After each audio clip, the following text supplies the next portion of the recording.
ಸರಿ ನಾನು ಓದಿದ ಕಡೆ ನನ್ಗೆ ಅನ್ಸುತ್ತೆ, ಬಾರ್ನ್ ಹಿಂದೂ ಅಂತಾರೆ, ಬಾರ್ನ್ ದಲಿತ್ ಅಂತಾರೆ, ಬಾರ್ನ್ ಇದನ್ನೋ ಹೇಳ್ತಾರಲ್ಲ. ನನ್ನ ಪ್ರಕಾರ ಅದು ತಪ್ಪು.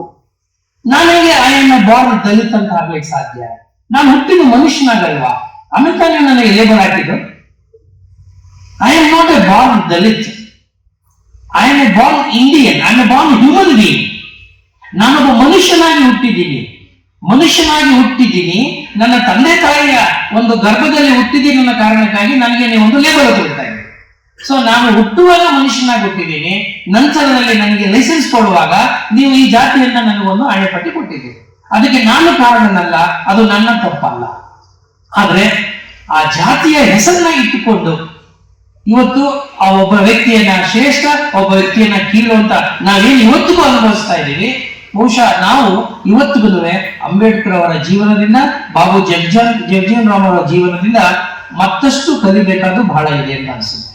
ಅವರ ಹೋರಾಟವೇ ನಮಗೆ ದೊಡ್ಡ ಸ್ಫೂರ್ತಿ, ಅವರ ಜೀವನವೇ ನಮಗೆ ದೊಡ್ಡ ಆದರ್ಶ, ಅವರ ತ್ಯಾಗಗಳೇ ನಮಗೆ ದೊಡ್ಡ ಪಾಠಗಳಾಗಬೇಕು.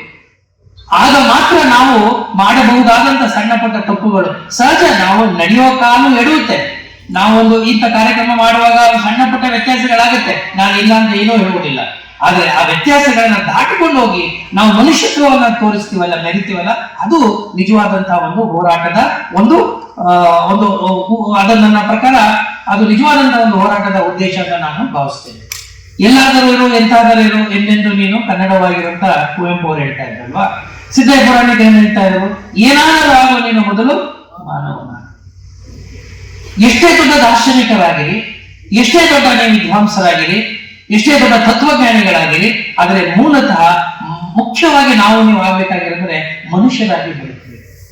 ಆ ಮನುಷ್ಯತ್ವದ ಸೆಲೆ ಎಲ್ಲಿವರೆಗೆ ನನ್ನಲ್ಲಿ ಅರಿತಾ ಇರುತ್ತೆ ಅಥವಾ ಗಟ್ಟಿಯಾಗಿರುತ್ತೆ, ಅದು ಜೀವಂತವಾಗಿರುತ್ತೆ, ಅಲ್ಲಿವರೆಗೂ ನಾನು ಈ ಸಮಾಜದಲ್ಲಿ ನ್ಯಾಯಕ್ಕಾಗಿ, ಧರ್ಮಕ್ಕಾಗಿ, ಸಮಾನತೆಗಾಗಿ ಹೋರಾಟ ಮಾಡಲಿಕ್ಕೆ ಸಾಧ್ಯವಾಗ್ತದೆ. ಆಗ ಆ ಮನುಷ್ಯತ್ವ ಅನ್ನೋದು ಸದಾ ಕಾಲ ಎಚ್ಚರದಿರ್ಲಿಕ್ಕೆ ಸಾಧ್ಯವಾಗುತ್ತೆ. ನಿಮ್ಮಲ್ಲಿ ಇವತ್ತು ಆ ಪ್ರಜ್ಞೆಯನ್ನ ಬೆಳೆಸಕ್ಕೆ ಸಾಧ್ಯವಾಗಿದ್ರೆ ಅದಕ್ಕೆ ಮೂಲ ಕಾರಣ ಇಂತಹ ಮಹಾಪುರುಷರು.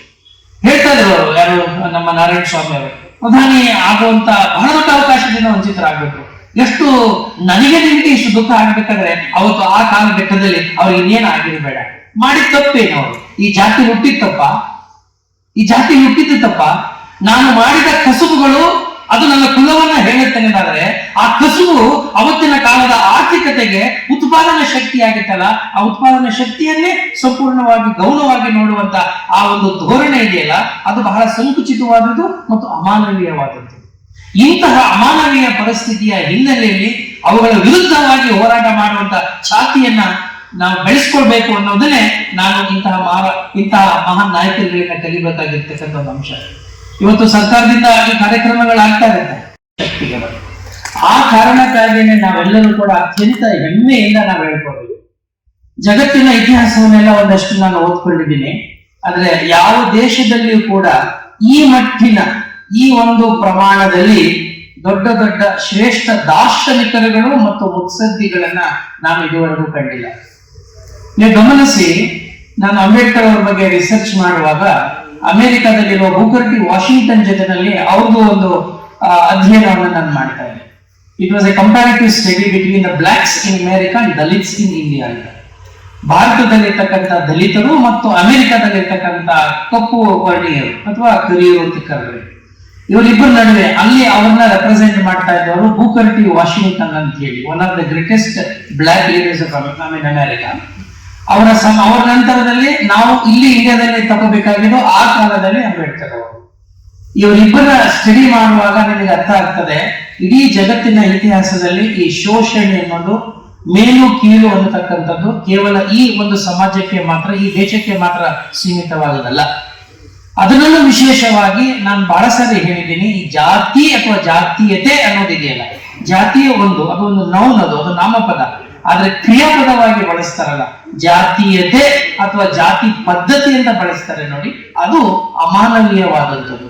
ಇಂಥ ಅಮಾನವೀಯವಾದಂತ ವ್ಯವಸ್ಥೆ ಒಳಗೆ ಸಿಕ್ಕಾಕೊಂಡಂತ ಈ ಸಮಾಜ ಸಹಜವಾಗಿ ದಮನಿತವಾಗೋದು, ಶೋಷಣೆಗೆ ಒಳಗಾಗೋದು, ಆ ಶೋಷಣೆ ವಿರುದ್ಧವಾಗಿ ಮಾತಾಡೋದು, ಪ್ರತಿಭಟಿಸೋದೆಲ್ಲ ಸಹಜವಾಗಿ ಇದ್ದದೆ. ಇಂತಹ ಒಂದು ಪರಂಪರೆ ನಮ್ಮ ದೇಶದ ಸಾಂಸ್ಕೃತಿಕ ಚರಿತ್ರೆಯನ್ನ, ನಮ್ಮ ದೇಶದ ಐತಿಹಾಸಿಕ ಚರಿತ್ರೆಯನ್ನ ಮತ್ತು ಇಲ್ಲಿರ್ತಕ್ಕಂಥ ಆರ್ಥಿಕ ಚರಿತ್ರೆಯನ್ನ ಶ್ರೀಮಂತಗೊಳಿಸಿದೆ ಅನ್ನೋದು ಕೂಡ ನಾವು ಅರ್ಥ ಮಾಡ್ಕೊಳ್ಬೇಕು. ಜಗಜೀವನ್ ರಾಮ್ ಅವ್ರ ಬಗ್ಗೆ ಅಥವಾ ಅಂಬೇಡ್ಕರ್ ಬಗ್ಗೆ ನಾವು ಎಷ್ಟು ಹೇಳಿದ್ರು ಕೂಡ ಸಾಕಾಗೋದಿಲ್ಲ. ಎಲ್ಲಾ ಸಂದರ್ಭದಲ್ಲೂ ಕೂಡ ಇತಿಹಾಸದಲ್ಲಿ ಘರ್ಷಣೆಗಳು ಸಹಜ. ಘರ್ಷಣೆ ಇಲ್ಲದೆ ನೀವು ನೋಡಿ ಯೋಚನೆ ಮಾಡಿ, ಬೆಂಕಿ ಉತ್ಪತ್ತಿ ಆಗ್ಬೇಕಾದ್ರೂ ಕೂಡ ಘರ್ಷಣೆ ಬೇಕು. ಬೆಳಕು ಬೇಕು ಅಂದ್ರೂ ಕೂಡ ತಾನಾಗೆ ಬೆಳಕು ಬರುವುದಿಲ್ಲ. ಆದ್ರೆ ಆ ಘರ್ಷಣೆಯಲ್ಲಿ ಒಂದು ಕನ್ಸ್ಟ್ರಕ್ಟಿವ್ ಥಾಟ್ ಇರಬೇಕು.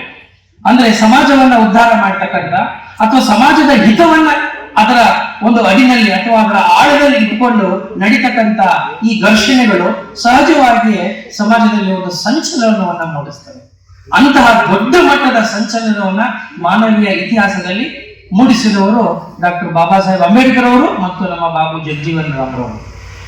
ಸಮಕಾಲೀನ ಆಗಿರ್ಬೋದು, ಆ ಕಾಲದಲ್ಲಿ ಎಷ್ಟೇ ವ್ಯತ್ಯಾಸಗಳಿರ್ಬೋದು, ನಿಜ ವ್ಯತ್ಯಾಸಗಳು ಎಲ್ರಿಗೂ ಇದೆ, ಯಾರಿಗೆ ವ್ಯತ್ಯಾಸಗಳಿಲ್ಲ.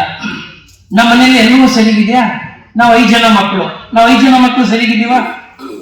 ಅಣ್ಣ ತಮ್ಮಂದಿರಲ್ಲೇ ವ್ಯತ್ಯಾಸಗಳಿರುವಾಗ, ಒಂದೇ ತಾಯಿಯ ಮಕ್ಕಳಲ್ಲಿಯೇ ಭಿನ್ನಾಭಿಪ್ರಾಯಗಳು ಬರುವಾಗ, ಸಹಜವಾಗಿ ಸಾರ್ವಜನಿಕ ಜೀವನದಲ್ಲಿ ಕೆಲಸ ಮಾಡುವಾಗ ನಾನು ನಂಬಿರುವಂತ ಸಿದ್ಧಾಂತಗಳಿಗೆ ಅಥವಾ ನಾನು ನಂಬಿರ್ತಕ್ಕಂಥ ಕೆಲವು ನಂಬಿಕೆಗಳಿಗೆ ಆ ಒಂದು ಸೈದ್ಧಾಂತಿಕವಾದ ಹಿನ್ನೆಲೆಯಲ್ಲಿ ವ್ಯತ್ಯಾಸ ಬರುವುದು ಸಹಜ.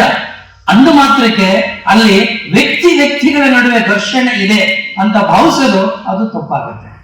ಈ ತಪ್ಪನ್ನ ನಾವು ಯಾವತ್ತೂ ಕೂಡ ಮಾಡಬಾರದು. ಅದು ಇತಿಹಾಸ ನಮಗೆ ಪ್ರತಿನಿತ್ಯ ಎಚ್ಚರಿಸತಕ್ಕಂಥ ಒಂದು ಪಾಠ.